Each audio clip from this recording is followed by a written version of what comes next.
Oh, it's nice, Amy.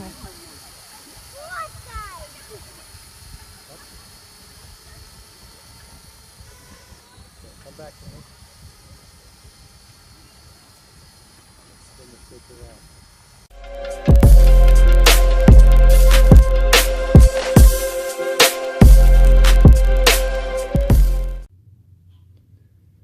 So, you're new to drones and you don't want to wreck your drone. So let's discuss, how do you prepare, how do you learn this new hobby? So you see before you 3 different drones, and we're going to discuss each drone and the type. Basically, this represents all the types of drones that are out there. And we're going to discuss how to progress in this hobby safely without having your drone getting lost or break it from the high height. So, the first drone is a toy type drone, basically like a toy drone. This drone does not have any kind of hold or anything like that. It's fully manual controlled, but it's pretty hardy. It's very light, though. That's something that we'll discuss later. It's very light. It's a light drone. When I owned this, I wasn't really enthused about the hobby at all, really. The camera on this is absolutely terrible. Could you use it for FPV? Yeah, but it doesn't really have the power to fight any kind of wind at all. So even now that I know how to fly pretty well, if I put this in any kind of wind and I'm using, extreme angle forward to hold it into the wind, it actually still will drift, and it doesn't really have the power to fight the wind. But then I got the Simi drone. And this drone was a revolution for me. This thing is a GPS hold drone, and the camera on it is extremely good. You can see some videos here on the channel. And it basically, once you set it up correctly, GPS hold, altitude hold drone, it will go up and hold altitude and just stay there, and it's pretty stable and very controllable. And the quality of the filming you're getting out of it is pretty good, pretty darn good. So this represents, so the toy grade drone is level 1. The second grade is GPS hold, altitude hold drones, which are using GPS signal, and they're using sensors on the bottom to tell how high it is from the ground or an obstacle. And there's all levels of these drones. This one's relatively cheap, but it's a great one to have in the beginning. You can get even things like a Maverick Pro, which is up like $1,000. And these are the ones that you see in most movies that are being used, professional grade drones. There's even higher level professional drones than that. But the GPS hold drones, the thing that demarcation of them is that they go up and they hold at an altitude, and then you tell it what to do. Can it follow objects? To a point. To a point. They're not incredibly fast. So if you're filming a car or something moving very rapidly, you're going to probably lose it. There's some videos on the internet about that. And the third grade of drone is your racing drone, and that's what this is. This is a low-level price point racing drone, but it's night and day. Night and day, okay? Night and day. These two drones are very different things. So it's upgrading here. You got this.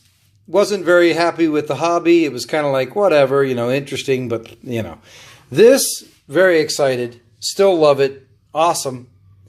And this is like crazy town, okay?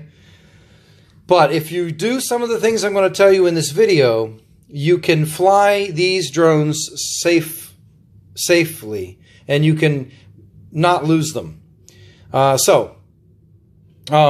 This is extremely powerful, extremely fast, can go as fast as a car, really, seriously. It can zip up into the sky, and the controller that you have with this is very professional and heavy heavy. It's a lot of ability inside this controller.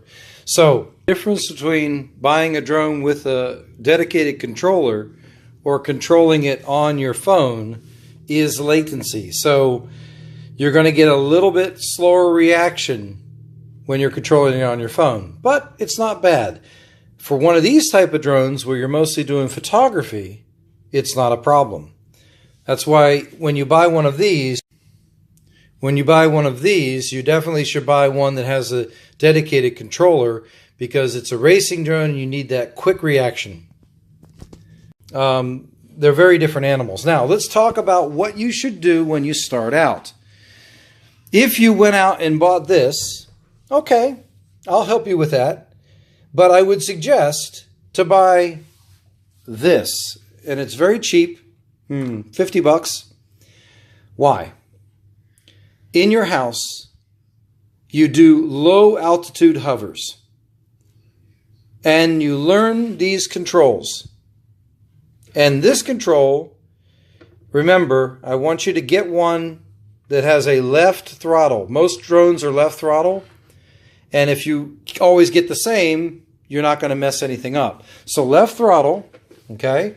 And this is also left throttle, and this is also left throttle. Okay? Left power. Okay? Right attitude control. So if you get the same, then you're not going to mess anything up. So this one, what you're going to want to do is do low altitude hovers inside your house. You could also get one of these little small toy drones like that. They're little small. You can even use these for FPV later. But practice just bringing it up. Matter of fact, even leave it on the ground and just kind of make it move around. Understand the controls. And then bring it up a little bit and then do some things like this. Very low to the ground. Why? If you lose control, you're not going to damage the walls of your house, right? You're not going to damage things. If you get cocky later and you want to go up half of the room, you can do that. And then take it outside. But a drone like this will not fight the wind well. Now, one of the channels I was looking at was telling everyone to, if you're learning to fly, fly with your forefinger and your thumb like this. Yes, if you've never been a gamer, I agree with this. But if you're a gamer, if you play video games, don't do that. Just skip that. Use your thumb like you're used to, because you're very dexterous with the thumb. And you can be as dexterous as you could, I mean, even more so if you're used to gaming. So use your thumbs like you're used to. Okay, let's talk about the Seamy. The Seamy is an altitude hold drone. And because I had developed my skill with this, flying it inside, flying some outside, when I got in trouble with the Seamy one time, you can see a video on the internet about this on my channel. It's called the toilet bowl effect. And this is caused by the drone, either two reasons. Two reasons this happens. One, the drone thinks it's in one position when it's actually in another. And it's an error in the programming or the GPS signal. And so it's trying to find itself, trying to go back to itself. The second reason I can tell you is from experience here, if there's wind and it's fighting the wind, it will push into the wind and try to stay, but it will be moved by the wind and it doesn't have the power to hold, and therefore it sets up a gyration. And because I had experience with this drone, I didn't panic, and I knew a little bit what to do. All right, I almost panicked, but full throttle up, go very high, get the power into the drone. That helped a lot. And then I started to walk it back to me, and I saved it. Okay? Then you come to the big beast. This thing is a monster. My God, it's powerful like you wouldn't believe. Soon to come videos on this. This thing, I mean, it's a racing drone. It'll go 70 miles an hour. It's unbelievably powerful. And it's a whole different animal than these. The way to learn and to not get in trouble and lose it is go progressively, like you're learning a new skill. I fly it in the house. Very low altitude, you know, like this. Just flying it off the floor. Maybe I come up a little bit, you know, like this. Fly it around. the thing about these drones, and I want you to understand, this is a hell of a lot heavier than either of these two. This has much more power than this. This can fight the wind, but it's very light. And this has hardly any power at all. But the experience I had with this helped with everything else. This one is so heavy and heavily built. I mean, it really is heavy. It's beefy. It does sit very, very, I mean, it's not GPS hold. It's not like these class of drones. And there's much higher professional ones of these. But the GPS hold drones, this is not that. This is fully manual control, like that. But because it's heavy, it doesn't drift around. I mean, if it was a lot of wind, it would. But basically, in your house, it's going to just come up and stay. And you want to go left, go left. You want to go right, go right. Another trick is to fly it.